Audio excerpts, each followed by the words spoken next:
Good afternoon. It is Thursday, 18th of February. I am back in the reading nook on a bright, slightly breezy, slightly chilly day. I've got another cup of tea, and I've got one last parcel to unbox for the afternoon.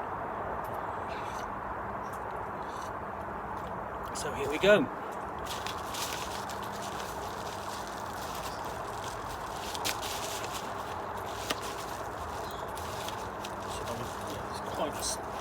This is quite solidly stuck down, so I'm going to take the knife to the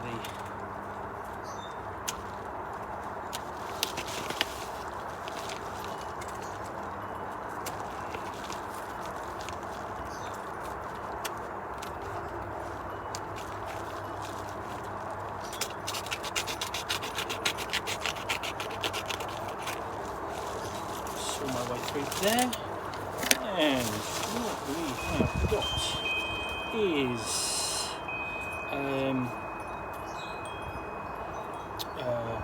let's have a look. One in one. Zine of Wondrous Power. Okay, just show there. Volume 1, Issue 1, 31 days of thinking about games, play, design, create, discuss role-playing games. And it eventually became the Highmoon Codex Zine of Wondrous Power. This is by from Highmoon Games, written by Daniel M. Perez. Came out in 2019. This is volume 101. And what you have is 31 days, essentially, of just things that the author is responding to in his games. And what he's done, it really is participated in the annual RPG A Day event, where it started by David Chapman, and he posed questions and thought initiators, basically inspiration. So, for example, in here, Daniel M. Press has basically taken that idea and answered those questions and put them down on paper. Most people post them on their blog. I participated and put them on my Facebook posts. Obviously, just did the hashtag thing. So basically, number one, my first Gen Con. His first Gen Con is 2001. I've only been to Gen Con once. Because it's quite a trip from here in the UK.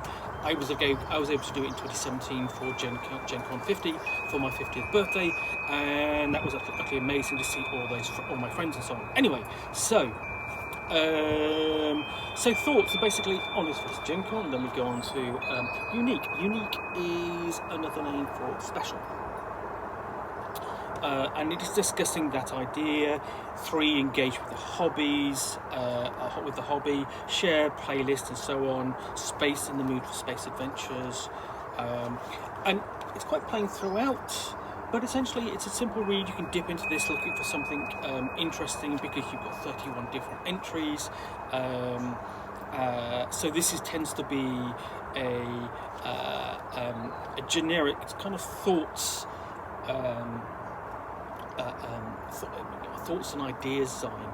The idea is instead of it being about a specific game or for a game system, it's about gaming, role-playing games in general.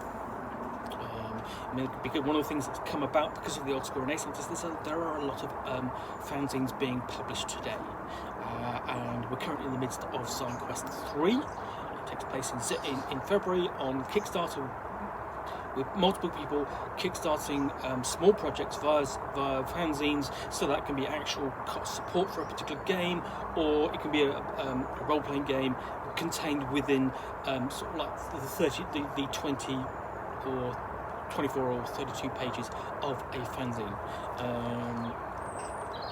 And so on, for example, page 17, My One Desert Island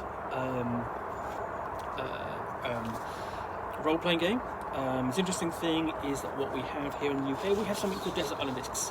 It's a radio program. It's on Radio 4, and each week it has on a celebrity or a scientist, an actor, an artist, politician, and that's basically a person of note. And it asks them what 8 records they would take away with them to a desert island, along with like a treasured item and an object, plus the Bible and a copy of Shakespeare. And it's been running since the 1940s. So that's where the concept kind of comes from here in the UK. What would be your desert island role-playing game? It basically, so he's done his, and he has chosen Primetime Adventures, which is designed to cover television role-playing games. Interesting things. So basically, there's lovely personal notes like Triumph 24. I've got a game going. So this is quite personal. This is going to be interesting. Basically, we come back right down to the end where it says the last role-playing game he played, and with an epilogue. So this is very personal. Design for Daniel Perez, so basically published by Highmoon Press,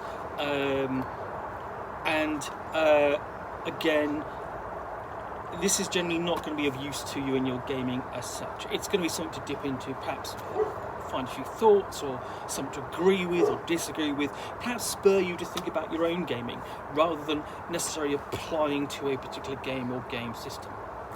So there are 2 more issues in here. I will come back to those in future unboxings, because I'll basically cover each one in its own little video. But thank you again for watching another unboxing in the Nook. If you've enjoyed this, please take the time to click the like button below. If you have something you want to add or say, please do add the comments below. Add something to the comments below. I do take the time to read them. And if you want to see more of these, please subscribe. I will be back with another unboxing in the Nook very soon. Again, thank you for watching, and bye for now.